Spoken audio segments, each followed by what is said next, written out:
नमस्कार, आप हैं IBN 7 के साथ। आइए शुरुआत करते हैं ताबड़तोड़ खबरों का सिलसिला सुपरफास्ट न्यूज में। आज से संसद का मॉनसून सत्र शुरू हो रहा है। कांग्रेस ने पहले ही दिन राज्यसभा में ललित मोदी कांड पर चर्चा का नोटिस देकर अपनी मंशा साफ कर दी है। इस सत्र में विपक्ष के हमलावर रुख को देखते हुए जोरदार हंगामे के आसार हैं।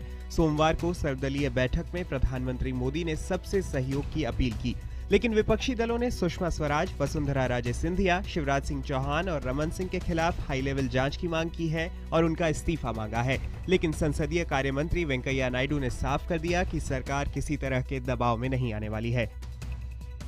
संसद के मानसून सत्र में ललित और सुषमा स्वराज और वसुंधरा के मुद्दे के अलावा विपक्ष के एजेंडे पर व्यापम, मानव संसाधन विकास मंत्री स्मृति ईरानी का डिग्री विवाद, छत्तीसगढ़ में 36,000 करोड़ के धान घोटाले का आरोप, महाराष्ट्र का चिक्की घोटाला शामिल है। इसके अलावा विपक्ष जाति जनगणना के आंकड़ों को जारी करने और पूर्व सैनिकों को 1 रैंक 1 पेंशन लागू करने के मुद्दे पर सरकार को घेरने की रणनीति बना चुका है। भूमि अधिग्रहण बिल पर विपक्ष के विरोध के बीच सरकार को थोड़ी राहत मिली है। समाजवादी पार्टी और बीएसपी ने अपने रुख में नरमी के संकेत दिए हैं, जिसके बाद माना जा रहा है कि सरकार नया भूमि अधिग्रहण बिल ला सकती है। एसपी और बीएसपी ने संकेत दिए हैं कि सरकार अगर मौजूदा लैंड बिल में कुछ बदलाव करे तो वे इसका समर्थन कर सकते हैं। सोमवार को हुई सर्वदलीय बैठक में समाजवादी पार्टी नेता रामगोपाल यादव ने कहा कि केंद्र सरकार को जमीन बिल पर आगे बढ़ना चाहिए और पीएम को इस पर बीच का रास्ता निकालना चाहिए। वहीं बहुजन समाज पार्टी ने कहा कि वो सशर्त इस बिल का समर्थन करने को तैयार हैं। वहीं पीएम ने कहा है कि सरकार हर तरह के सुझाव का स्वागत करती है। मॉनसून सत्र शुरू होने से पहले सरकार ने सर्वदलीय बैठक बुलाई, जिसमें 29 दलों के 41 नेता शामिल हुए। इस बैठक में पीएम समेत तमाम नेता शामिल हुए। बैठक के बाद वेंकैया नायडू ने कहा कि सरकार किसी भी विषय पर बैकफुट पर नहीं है और न ही सरकार पर एक भी भ्रष्टाचार का आरोप लगा है। वहीं बैठक में प्रधानमंत्री ने सभी दलों से आग्रह किया कि वे देश हित को ध्यान में रखते हुए पिछले सत्र में चर्चा किए गए मुद्दों पर मिलकर आगे बढ़ें। संसद में भूमि विधेयक, जीएसटी विधेयक और रियल एस्टेट विधेयक जैसे महत्वपूर्ण विधायी कार्यों के लंबित होने के बीच सरकार ने सर्वदलीय बैठक में सभी दलों से इसे जल्द से जल्द पारित कराने में सहयोग मांगा। इस बैठक में टीएमसी और एआईडीएमके ने हिस्सा नहीं लिया। केंद्र सरकार किसानों को बड़ी राहत देने जा रही है। केंद्रीय कैबिनेट में ये प्रपोजल रखा गया है कि किसानों को डीजल पर 50% की सब्सिडी दी जाए। माना जा रहा है कि जल्द ही इस पर मुहर लग सकती है। अब इस बात पर विचार किया जा रहा है कि किसानों को डीजल पर सब्सिडी किस तरह से दी जाए। सूत्रों के मुताबिक इस बारे में फैसला होने के बाद सब्सिडी का ऐलान संभव है। प्रधानमंत्री नरेंद्र मोदी ने राहुल गांधी पर तंज कसते हुए कहा कि उन्हें गरीबी देखने के लिए कैमरामैन लेकर जाने की जरूरत नहीं है। कुछ साल पहले मनरेगा में मजदूरी करते लोगों के बीच राहुल के कुछ फोटो सामने आए थे, जिनमें वे मिट्टी ढोते हुए दिखाई दिए। बीजेपी राहुल पर गरीबी दिखाने के लिए पर्यटन करने का आरोप लगाती रही है। 46वें इंडियन लेबर कॉन्फ्रेंस में बोलते हुए पीएम ने कहा कि मैं एक गरीब परिवार से निकल कर आया हूँ। गरीब और मजदूरों का मुझ पर सबसे ज्यादा हक है। उन्होंने कहा कि यदि श्रमिक नाखुश हैं तो देश खुश नहीं रह सकता। सरकार और कामगार संगठनों के बीच भागीदारी होनी चाहिए। दिल्ली में अपराधियों के हौसले बुलंद हैं। पश्चिमी दिल्ली के उत्तम नगर इलाके में एक महिला की उसके 3 साल के मासूम बेटे के सामने गला दबाकर हत्या कर दी गई। दिन दहाड़े हुई इस हत्या का पता सोमवार की शाम को चला। जब महिला का पति फोन कर रहा था और उसने नहीं उठाया तो उसने अपने एक रिश्तेदार को देखने के लिए घर भेजा, जहाँ उसकी लाश मिली। महिला के दोनों हाथ बंधे थे और मुंह में कपड़ा ठूसा हुआ था। मौके पर पहुंची पुलिस ने लाश को पोस्टमार्टम के लिए भेज दिया। मासूम ने बताया कि 2 अंकल आए थे और उन्होंने बाल पकड़कर उसकी मम्मी को मारा। पुलिस को लूटपाट के लिए हत्या का शक है। मीनाक्षी मर्डर पर Delhi police chief BS Bassi से मुलाकात के बाद अरविंद केजरीवाल ने पीएम मोदी के नाम एक ऑडियो संदेश जारी किया है। इसमें केजरीवाल ने पीएम मोदी को रोज 1 घंटे दिल्ली की कानून व्यवस्था के लिए देने या फिर दिल्ली पुलिस का कंट्रोल दिल्ली सरकार को सौंपने की मांग की है। इस ऑडियो संदेश में उन्होंने आनंद पर्वत इलाके में छेड़छाड़ के बाद नृशंस तरीके से मार दी गई युवती मीनाक्षी का जिक्र करते हुए दिल्ली की कानून व्यवस्था पर सवाल उठाया। अपनी बेबसी जाहिर करते हुए केजरीवाल ने कहा कि दिल्ली पुलिस निरंकुश हो चुकी है, उस पर किसी का नियंत्रण नहीं है, लेकिन ये भी कहा कि पुलिस वाले खराब नहीं है, उनका सिस्टम खराब है। मीनाक्षी मर्डर के बाद दिल्ली के सीएम अरविंद केजरीवाल ने सोमवार को कानून व्यवस्था के सवाल पर दिल्ली पुलिस कमिश्नर को बुलाया था। सूत्रों के मुताबिक दिल्ली की कानून व्यवस्था को लेकर केजरीवाल ने बस्सी से जानकारी मांगी। हालांकि करीब 1 घंटे चली इस मुलाकात के बाद कमिश्नर के जवाबों से दिल्ली सरकार संतुष्ट नहीं है। दिल्ली के गृह मंत्री सत्येंद्र जैन ने इस मुलाकात के बारे में बताया। उनके मुताबिक बस्सी ने मीनाक्षी जैसे 500 पीड़ितों की लिस्ट केजरीवाल को सौंपकर सरकार से उन्हें मुआवजा देने के लिए कहा, लेकिन केजरीवाल ने उन्हें कहा कि वो अपने बॉस से बात कर मुआवजा दिलवाएं। हालांकि बस्सी ने मुलाकात को बेहतर बताया। स्वाति मालीवाल ने दिल्ली महिला आयोग के अध्यक्ष के तौर पर सोमवार को कार्यभार संभाल लिया और कहा कि वो महिला आयोग के दफ्तर को राजनीति का अखाड़ा नहीं बनने देंगी। स्वाति ने IBN 7 से खास बातचीत में ये बातें कही। सोमनाथ भारती जी, उनसे शुरू करता हूं। उनकी अपनी पत्नी मारपीट का आरोप लगाती हैं अपने पति पर, सोमनाथ भारती पर, आम आदमी पार्टी के विधायक पर, दिल्ली के पूर्व कानून मंत्री पर। क्या आप सिंपैथी रखेंगी उस महिला के साथ कि आपके आड़े आम आदमी पार्टी और आम आदमी पार्टी के प्रति आपका मोह आगे आएगा? बिल्कुल भी नहीं। कोई किसी पार्टी के प्रति, मैंने जैसे बताया, कोई मोह नहीं है। मैं यहाँ पे कॉन्स्टिट्यूशनल अथॉरिटी पे बैठी हुई हूँ और मेरी पूरी जिम्मेदारी, नैतिक जिम्मेदारी बनती है कि मैं हर महिला की सुरक्षा के लिए काम करूँ। केंद्रीय रक्षा मंत्री मनोहर पर्रिकर और गोवा के मुख्यमंत्री लक्ष्मीकांत पार्सेकर ने गोवा घूसकांड मामले की CBI जांच की मांग की है। बीजेपी ने ये भी आरोप लगाया है कि लुइस बर्जर घूसकांड का पैसा कांग्रेस हाईकमान तक पहुंचा। पर्रिकर और पार्सेकर ने आरोप लगाया है कि घूसकांड में कांग्रेस की पिछली दिगंबर कामत सरकार के 2 पूर्व मंत्री शामिल हो सकते हैं। अमेरिकी कंपनी लुइस बर्जर पर गोवा और गुवाहाटी में 2 बड़ी जल विकास परियोजनाओं को हासिल करने के लिए करोड़ों की रिश्वत देने के आरोप लगे हैं। कंपनी के 2 पूर्व अधिकारियों ने घूस देने की बात अमेरिकी अदालत में स्वीकारी थी। वहीं कांग्रेस ने कहा है कि PM ने कई बार कहा है कि अमेरिकी राष्ट्रपति उनके दोस्त हैं, तो उन्हें घूस लेने वाले मंत्रियों के नाम तुरंत पता करके उन पर कार्रवाई करनी चाहिए।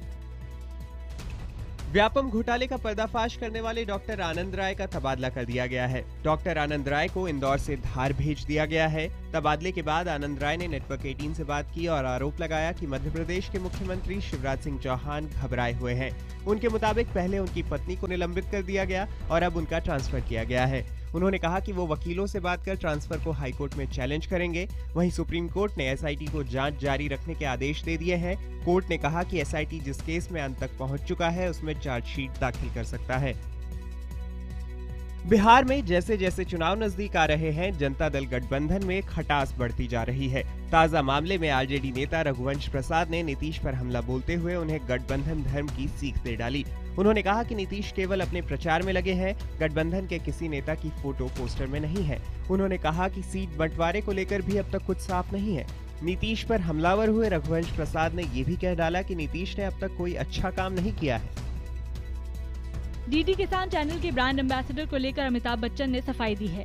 उन्होंने कहा कि दूरदर्शन के साथ मेरा कोई करार नहीं हुआ है और उन्होंने कोई पैसा नहीं लिया है। अमिताभ बच्चन ने साफ किया है कि जिस विज्ञापन एजेंसी के साथ वो काम करते हैं उसके साथ भी DD किसान के लिए विज्ञापन का कोई करार नहीं है और न ही उन्होंने एजेंसी से पैसा लिया है। आपको बता दें कि कुछ दिन पहले इस तरह की खबरें आई थी कि अमिताभ बच्चन को DD किसान के विज्ञापन के लिए 6 करोड़ की रकम दी जा रही है। अंतर्राष्ट्रीय बाजारों में सोना 5 साल के सबसे निचले स्तर पर पहुंच गया है। इस गिरावट का असर घरेलू बाजारों पर भी हुआ है। भारतीय बाजार में सोना 25,000 से नीचे चला गया है। दरअसल दाम में गिरावट की वजह अंतर्राष्ट्रीय बाजार में डॉलर का मजबूत होना है। इससे सोने की कीमतों में दबाव बना है और सोना सस्ता हो रहा है। खबरों के मुताबिक आने वाले दिनों में सोना और सस्ता हो सकता है। देश के कई हिस्सों में हो रही भारी बारिश के बाद अब लगातार भूस्खलन और बाढ़ की वजह से लोगों का हाल बेहाल है। उत्तरकाशी के वरुणाव्रत पर्वत ने एक बार फिर दहशत और डर का माहौल पैदा कर दिया है। रविवार रात मूसलाधार बारिश के बाद पर्वत के जिस हिस्से में दरारें आई थीं, वो हिस्सा भी ढह गया। वहीं झारखंड के पलामू में हुई जोरदार बारिश के बाद भूस्खलन की घटना से गाँव वालों में दहशत का माहौल है। साथ ही मध्य प्रदेश में 2 दिनों से हो रही लगातार बारिश से बाढ़ जैसे हालात बन गए हैं। कई नदियाँ उफान पर है। उज्जैन में 2 दिन से हो रही बारिश के बाद पूरा शहर पानी में डूबा नजर आ रहा है। लगातार हो रही बारिश के चलते सब्जियों के दाम आसमान पर पहुंच गए हैं। लोगों की थाली से सब्जियां गायब होती जा रही हैं। व्यापारियों के मुताबिक प्याज, आलू, टमाटर और हरी सब्जियों की थोक कीमतों में 10 से 20% तक का इजाफा हुआ है, जबकि खुदरा बाजार में इन सब्जियों की कीमत 50 से 150% तक बढ़ा दी गई है।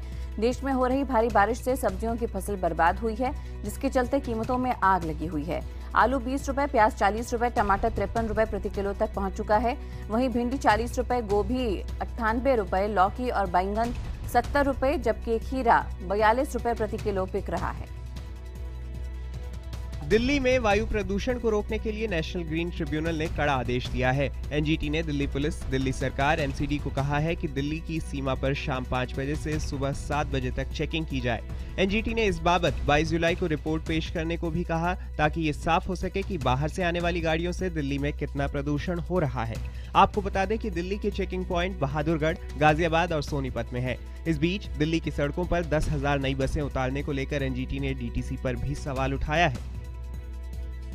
मुंबई के पास विरार में छेड़खानी का विरोध करने पर 10वीं में पढ़ने वाली छात्रा पर चाकू से हमला करने का मामला सामने आया है। बताया जा रहा है कि कुछ दिन पहले पीड़ित लड़की ने छेड़खानी का विरोध करते हुए लड़के को थप्पड़ मारा था, जिससे लड़का जमीन पर गिर गया था और उसको सर में चोट आई थी। जिसके बाद सोमवार को उस लड़के ने अपने दोस्तों के साथ मिलकर लड़की पर हमला किया। फिलहाल छात्रा का अस्पताल में इलाज चल रहा है। मामले में पुलिस की कार्यप्रणाली पर भी सवाल उठ रहे हैं, क्योंकि पहले जब पीड़ित पक्ष की ओर से शिकायत की गई थी तो पुलिस ने मामला दर्ज नहीं किया था। मुंबई में एक बार फिर छापे के दौरान जिस फरोशी के तहखाने का खुलासा हुआ है। मुंबई के गोरेगांव इलाके में धड़कन बियर बार पर एक सामाजिक संस्था की मदद से पुलिस ने जब छापा मारा तो उनकी आंखें फटी की फटी रह गईं। जानकारी के मुताबिक पुलिस को बार के अंदर से कई तहखाने मिले हैं। महज 4-5 फुट के इन तहखानों में बार बालाओं को छिपाकर कैद रखा जाता था। इन तहखानों से 20 लड़कियों को आजाद कराया गया है। 13 ग्राहक और 10 कर्मचारी पुलिस की हिरासत में हैं। गौरतलब है कि बीते शनिवार को मुंबई के मीरा रोड स्थित एक बार में पुलिस छापे के दौरान 3 पत्रकारों पर हमला किया गया था। इसमें से एक की मौत हो गई, वहीं 2 अन्य घायल अवस्था में अस्पताल में भर्ती हैं।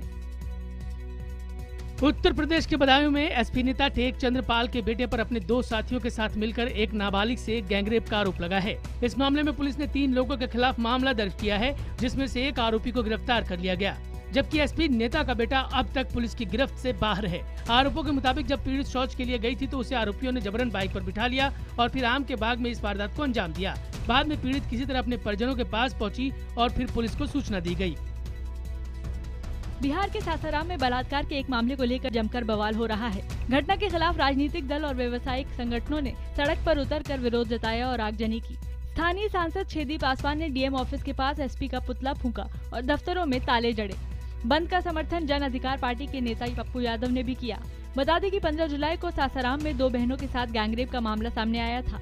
आरोप है कि पुलिस मामले की लीपापोती में जुटी हुई है। मध्य प्रदेश के शाजापुर में एक महिला अपने साथ हुए यौन शोषण के बाद कई सालों से दर की ठोकरें खाने को मजबूर है। महिला का आरोप है कि उसके गांव के पूर्व सरपंच ने कई सालों तक उसका यौन शोषण किया और जान से मारने की धमकी दी। महिला का पति शादी के बाद से ही काम की तलाश में भोपाल चला गया था और महिला के अकेलेपन का फायदा उठाकर पूर्व सरपंच ने उसका यौन शोषण किया।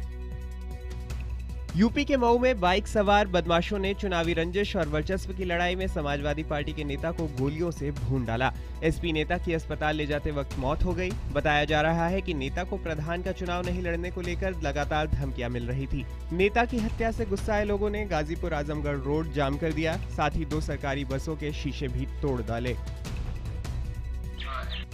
भारतीय हॉकी कोच पॉल विन को हॉकी इंडिया ने कोच पद से हटा दिया है। हॉकी इंडिया का कहना है कि वर्ल्ड हॉकी लीग में टीम के खराब प्रदर्शन के बाद फैसला लिया गया। आईपीएल गवर्निंग काउंसिल की मुंबई में बैठक के एक दिन बाद बीसीसीआई ने 4 सदस्यों की कमेटी बनाई है, जो कि लोधा कमेटी के फैसले के आधार पर आगे की रणनीति बनाएगी। इसमें अनुराग ठाकुर और राजीव शुक्ला दोनों शामिल हैं। ये कमेटी आईपीएल को लेकर आगे क्या किया जाए उस पर फैसला लेगी। तीसरे वनडे में पाकिस्तान ने श्रीलंका को 135 रन से करारी मात दी है। पहले बल्लेबाजी करते हुए पाकिस्तान ने 4 विकेट के नुकसान पर 316 रन बनाए, जबकि 42 ओवर में पूरी श्रीलंकाई टीम 181 रन पर ही ढेर हो गई। एशेज सीरीज के दूसरे टेस्ट में ऑस्ट्रेलिया ने मेजबान इंग्लैंड को 405 रन से हरा दिया। 509 रन के मुश्किल लक्ष्य का पीछा कर रही इंग्लैंड की टीम दूसरी पारी में 103 रन पर ही ढेर हो गई। ऑस्ट्रेलिया के इस जीत के साथ ही फिलहाल दोनों टीमें 1-1 से बराबर हो गई हैं। सलमान खान की फिल्म बजरंगी भाईजान यूपी में टैक्स फ्री होगी। बजरंगी भाईजान ने अपने ओपनिंग वीकेंड में ही 100 करोड़ रुपए का आंकड़ा छू लिया। बॉलीवुड सुपरस्टार की फिल्म शुक्रवार को रिलीज हुई थी। इसके बाद से लगातार फिल्म का कलेक्शन बढ़ रहा है। फिल्म ने अपने ओपनिंग वीकेंड में 102 करोड़ रुपए की कमाई कर ली है।